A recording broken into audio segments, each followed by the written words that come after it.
Hello दोस्तों, welcome to only Aimers. I know आप सबके पेपर अच्छे गए होंगे, राइट? तो इस वीडियो में हम साइंस के क्वेश्चंस को एनालाइज करेंगे एंड उसके डायरेक्ट सोर्स को देखेंगे। यूपीएससी ने एनसीईआरटी में कौन से चैप्टर एंड कौन से पेज नंबर से क्वेश्चन पूछा है आपसे, राइट?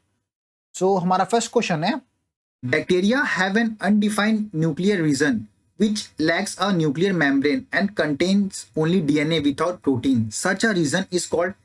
देखिए, बैक्टीरिया के पास एक अनडिफाइंड न्यूक्लियर रीजन होता है जहां पे क्या लैक होता है, न्यूक्लियर मेम्ब्रेन नहीं होता है एंड वो कंटेन क्या करता है, सिर्फ डीएनए को कंटेन करता है विदाउट प्रोटीन।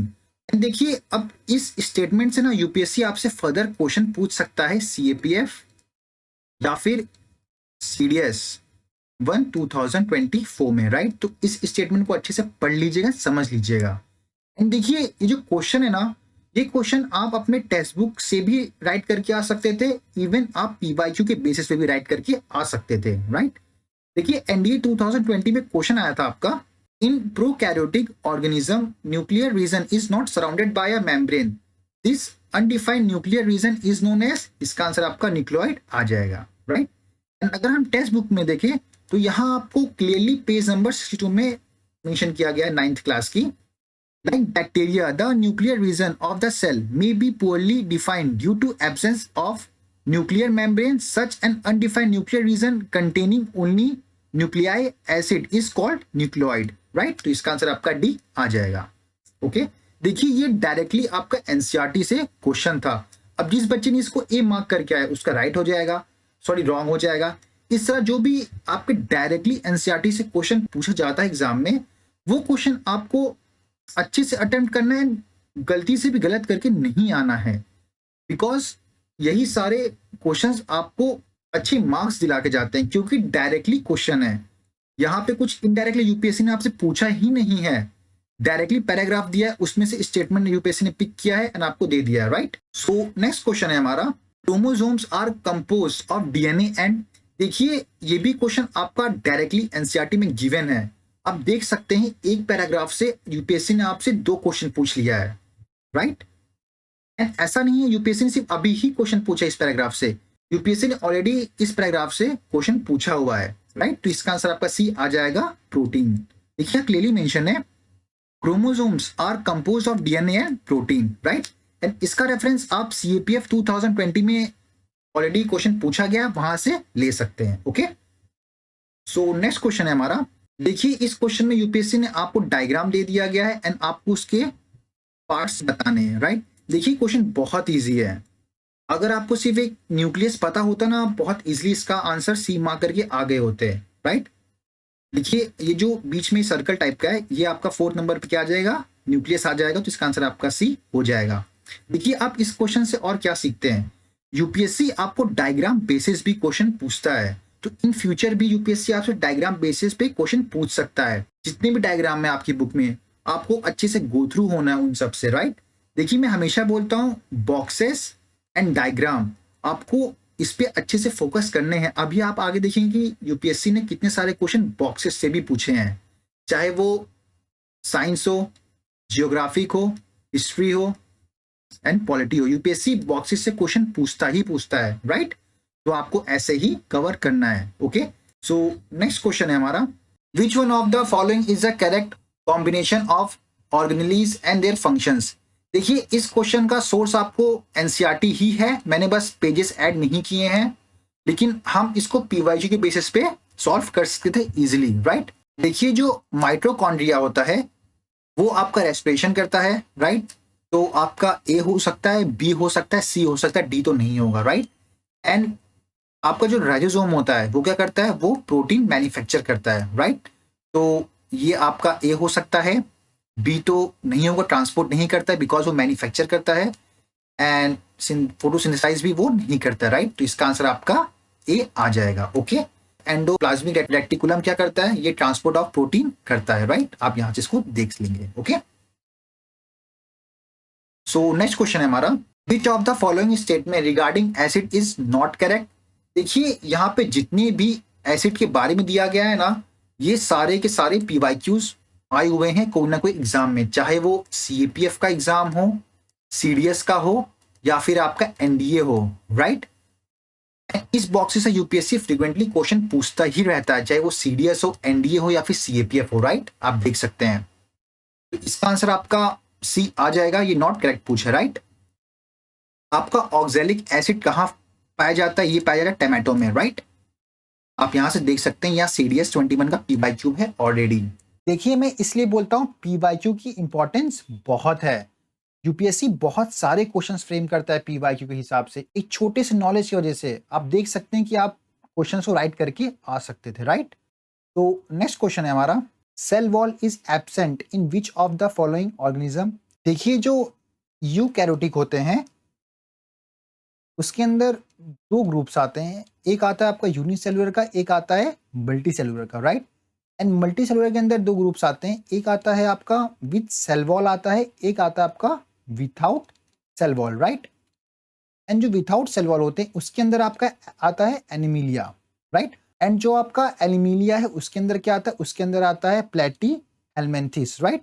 एंड जो प्लेटी हेलमेंथिस है उसके अंदर क्या आता है? उसके अंदर आपका टैपवर्म आता है, राइट? तो इसका आंसर आपका डी आ जाएगा। ओके, तो आपका नेक्स्ट क्वेश्चन है, water goes up through xylem vessels in tall trees, the process in plant and properties of water that help in upward movement are. इसका आंसर आपका बी आ जाएगा, राइट? देखिए, इसका जो आंसर है एज इट इज एनसीईआरटी में गिवन नहीं है। ओके, एंड देखिए इसका आंसर आपका ए आ जाएगा। And which one of the following is a saprophytes? देखिए, सैप्रोफाइट्स होते क्या हैं? ये ऐसे ऑर्गेनिज्म होते हैं जो खुद का न्यूट्रिशन डेड ऑर्गेनिक मैटर से डिराइव करते हैं, राइट? तो इसका आंसर बी आ जाएगा आपका, राइजोपस। ओके, तो नेक्स्ट क्वेश्चन है हमारा, a person can see near object clearly through his eyes but can not see distance object clearly, the possible reason for this defect would be. देखिए, ये question का answer आपके as it is book में given है, right? जब आप class 10th के page number 187 को पढ़ेंगे मायोपिया के टॉपिक को, तो यहाँ क्लियरली मेंशन किया गया है, this defect may be rise due to excessive curvature of the eye lens. इसका आंसर ये हो गया ए। एंड क्या है? Elongation of the eye ball. इसका आंसर 1 and 4 हो जाएगा, राइट? तो इसका आंसर आपका सी आ जाता है। ऐसे क्वेश्चन जो कि एनसीईआरटी में एज इट इज गिवन है, राइट, वैसे क्वेश्चंस आपको गलत नहीं करके आने एग्जाम में, बिकॉज यहां आप अपना माइंड यूज भी नहीं कर रहे हैं, एज इट इज बुक में गिवन है और यूपीएससी ने आपसे पूछ लिया है, राइट? तो एनसीईआरटी को कुछ कुछ टॉपिक्स एनसीईआरटी में बहुत इंपॉर्टेंट होती है, वो आपको अच्छे से होलिस्टिकली कवर करनी है, राइट? अब देखिए नेक्स्ट क्वेश्चन क्या है, considered a journey by a car represented by the graph given below in 3 part A, B and C. The speed of car in these part is A, B, C respectively. Right? देखिए, इस question में क्या आपको time given है and आपको distance given है, right? तो यहाँ पे देखिए, जो ए कार है वो आपका टाइम इतना ले रही है, टाइम बहुत ज़्यादा ले रही है, लेकिन जो डिस्टेंस है वो बहुत कम कवर कर रही है, राइट?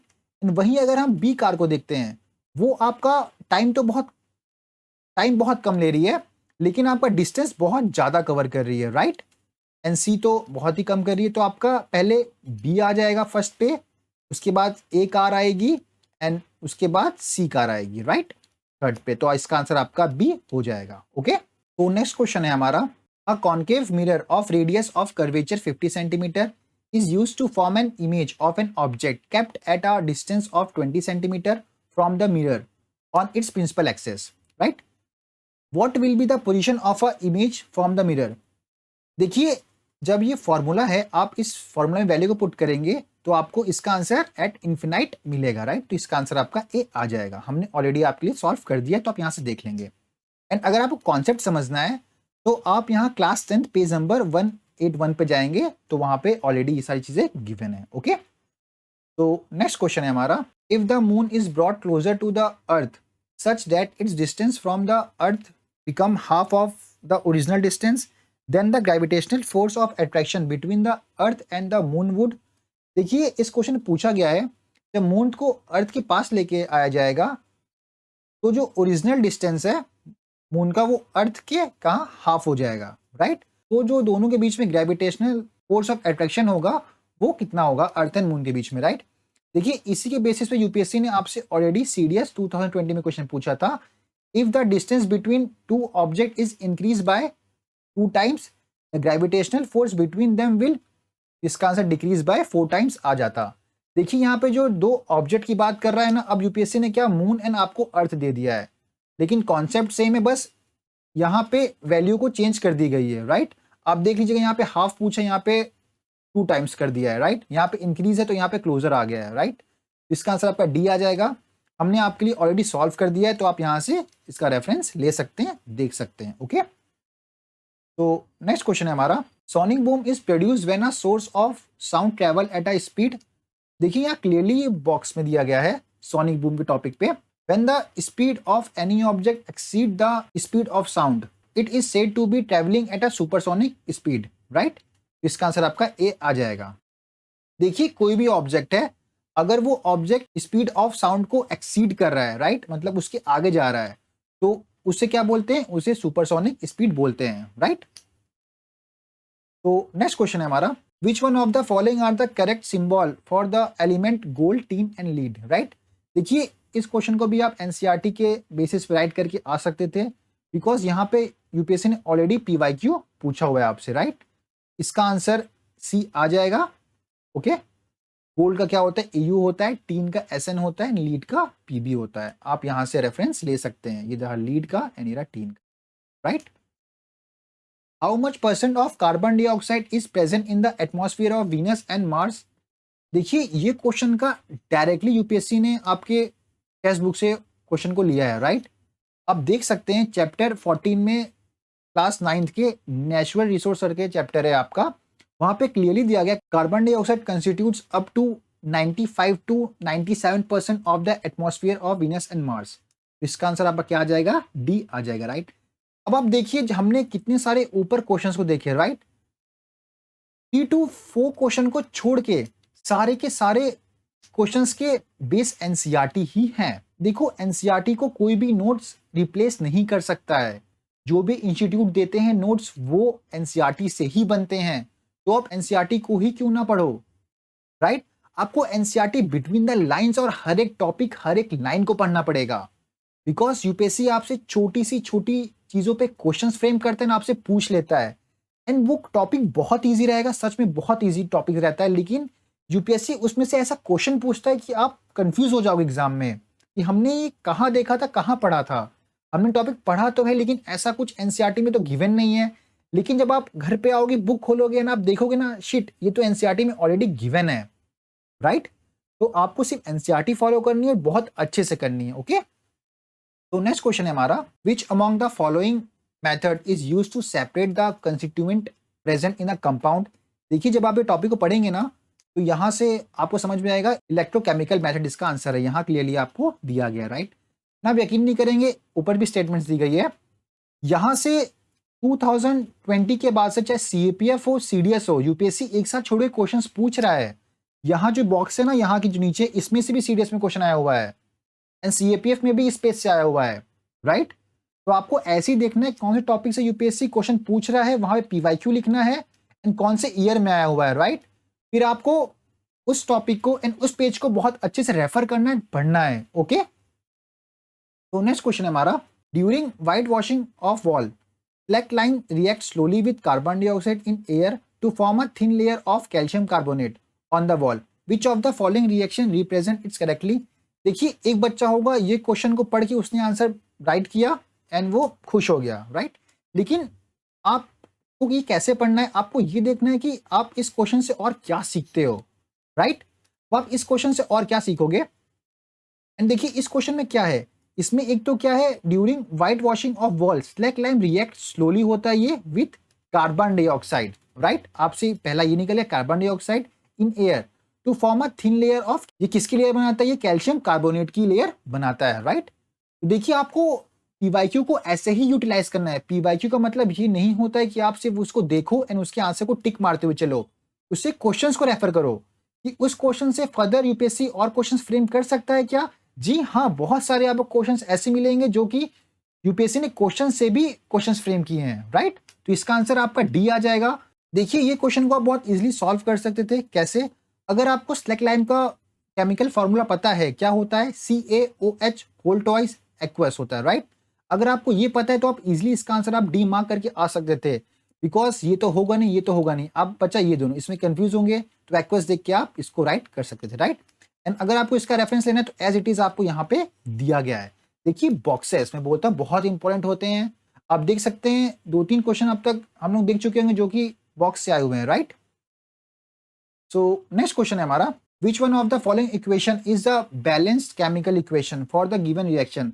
देखिए बहुत ईजी है, ये भी ऑलरेडी आपकी बुक में गिवन है, इसका आंसर आपका सी आ जाएगा, राइट।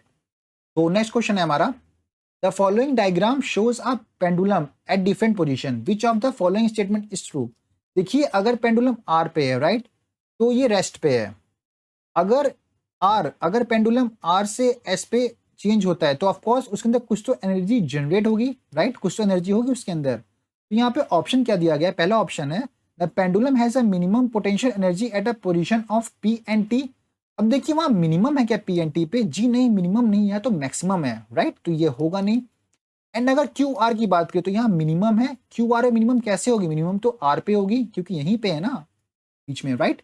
इसका आंसर आपका सी आ जाएगा, सेम तो होगी नहीं कहीं पे, ओके, तो इसका आंसर आपका सी आ जाएगा। सो नेक्स्ट क्वेश्चन है हमारा, in which of the following media is the speed of sound is maximum. देखिए ये भी बॉक्सेस से आया है, राइट, एंड ये बहुत इंपॉर्टेंट ये बॉक्स है, चाहे सीएपीएफ हो, सीडीएस, एनडीए, यूपीएससी आपसे क्वेश्चन पूछता ही पूछता है, राइट। तो इसका आंसर आपका बी आ जाएगा, आप यहाँ देख सकते हैं मैक्सिमम कहाँ होती है, स्टील में होती है, राइट, तो इसका आंसर बी आ जाएगा। इसी के बेसिस पे हमने हमारे पेड ग्रुप में आपको एमसीक्यू करवाए थे, ओके। तो नेक्स्ट क्वेश्चन है हमारा, a charge particle move through a magnetic field B with a velocity. देखिए ये क्वेश्चंस को अगर आप फ्लेमिंगो लेफ्ट हैंड रूल को सॉल्व करते हैं तो ये इजीली आपका इसका आंसर सी आ जाएगा। आप यहां से इसका रेफरेंस ले सकते हैं, राइट। ये क्लास 10 पेज नंबर 231 में आपको प्रोवाइड किया गया है, ओके। तो नेक्स्ट क्वेश्चन है हमारा, which one of the following is correct relation between Celsius and Fahrenheit temperature scale. देखिए जो ऐसे क्वेश्चन होते हैं ऑफकोर्स ये आपकी एनसीईआरटी में 9th एंड 10th में तो गिवन नहीं है, तो ऑफकोर्स ये सिर्फ आपके लिए हार्ड नहीं है, ये जितने बच्चे एग्जाम देने गए सबके लिए हार्ड है, राइट।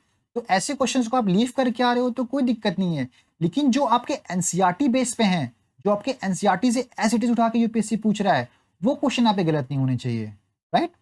वैसे इसका आंसर क्या आ जाएगा, इसका आंसर आपका डी आ जाएगा, राइट। एंड अगर आपको इस वीडियो की पीडीएफ चाहिए तो आप हमारे चैनल ओनली ईमेल्स को ज्वाइन कर सकते हैं, लिंक आपको मैं बायो में प्रोवाइड कर दूंगा इस वीडियो की, राइट। तो नेक्स्ट क्वेश्चन है हमारा, which of the following statement is correct regarding the travels of a light beam from rare to dense medium. देखिए ये क्वेश्चन भी एज इट इज यूपीएससी ने आपके एक बॉक्स से उठाया हुआ है, मैं बोल रहा हूँ बॉक्स बहुत इंपॉर्टेंट है। आप अगर 2024 के लिए प्रिपेयर कर रहे हैं, चाहे वो सीएपीएफ हो चाहे वो सीडीएस हो, राइट, तो आपको कोई भी बॉक्स को मिस नहीं करना है। अब अगर आप ये बॉक्स में लाइन यहाँ पढ़ते हैं, a ray of light travelling from a rarer medium to a denser medium slow down and bends toward the normal, right. तो आप देख सकते हैं यहाँ जब आप ए स्टेटमेंट को पढ़ेंगे, a light beam travelling from a rarer medium to a dense medium slow down and bends towards the normal, right. इसका आंसर आपका ए हो जाएगा, ओके। तो नेक्स्ट क्वेश्चन है हमारा, what is the total number of natural occurring element. देखिए total हमारे पास 188 है, राइट, एंड नेचुरल कितने हैं, 94 हैं, ओके। तो इसका आंसर आपका बी आ जाएगा। देखिए यूपीएससी आपसे अब ना ऐसे भी क्वेश्चंस पूछने लगा है, ठीक है, परसेंट हो गया, कोई नंबर्स हो गए, तो आपको उस पर भी फोकस करते हुए चलना है साथ में, राइट। क्लास 10 पेज नंबर 79 में आपको प्रोवाइड किया है, तो आप देख लेंगे, राइट। तो नेक्स्ट क्वेश्चन है हमारा, which one of the following substance is a compound. देखिए जब आप ये एनसीईआरटी 9th को क्लास 9th पे पेज नंबर 27 पे जाएंगे तो यहाँ बॉक्स दिया गया, जो आप ये कंपाउंड को देखेंगे वहां पे जब एग्जांपल देखेंगे ना, तो वहां पे उसके एग्जांपल के थ्रू आपका शुगर आंसर आएगा, राइट, शुगर इसका answer, okay. In which of the following case do both physical and chemical change take place. देखिए ये क्वेश्चन बहुत ईजी है, ये भी क्वेश्चन आपका एज इट इज बुक से आया हुआ है, right. During burning of candle both physical and chemical change take place, तो इसका आंसर ए आ जाएगा, राइट। देख रहे हैं ऑलमोस्ट सारे क्वेश्चन आपके एनसीईआरटी बेस ही हैं, राइट। एंड एनसीईआरटी बेस कुछ क्वेश्चन नहीं तो कुछ क्वेश्चन आपके पीवाईक्यू से भी है। तो आप देख रहे हैं एनसीईआरटी प्लस पीवाईक्यू क्या रोल प्ले करते हैं आप एग्जाम में, राइट। देखिए अगर आपको एग्जाम क्लियर करना है राइट, तो आपको सिर्फ दो चीज पे फोकस करना है। एक तो आपका पीवाईक्यू हो गया और एक आपका एनसीईआरटी, दैट्स इट। इसके अलावा आपको कुछ करने की जरूरत नहीं है, सिर्फ पीवाईक्यू एंड एनसीईआरटी। एनसीईआरटी ही पे ही फोकस करना है, कोई नोट्स कोई और बुक बिल्कुल नहीं, सिर्फ NCERT right. So next question है हमारा, which of the following statement is correct about diamond and graphite. देखिए ये भी आपका पीवाईक्यू है। विच of the following carbon allotrope is a good conductor of electricity. देखिए तो इसका आंसर क्या था, इसका आंसर बी आ जाता टू ग्रेफाइट। तो जिस बच्चे ने ये बी मार्क करके आया वो तो उसका रॉन्ग हो जाएगा। इसका आंसर क्या है, बी है। ग्रेफाइट क्या है, स्मूथ है। आप यहाँ से देख सकते हैं, हमने आपको इसका एमसीक्यू भी प्रोवाइड किया था मैं ग्रुप में राइट। तो दोस्तों अगर आपको ये वीडियो अच्छी लगी हो तो प्लीज़ लाइक एंड सब्सक्राइब कर दीजिए मेरे चैनल को।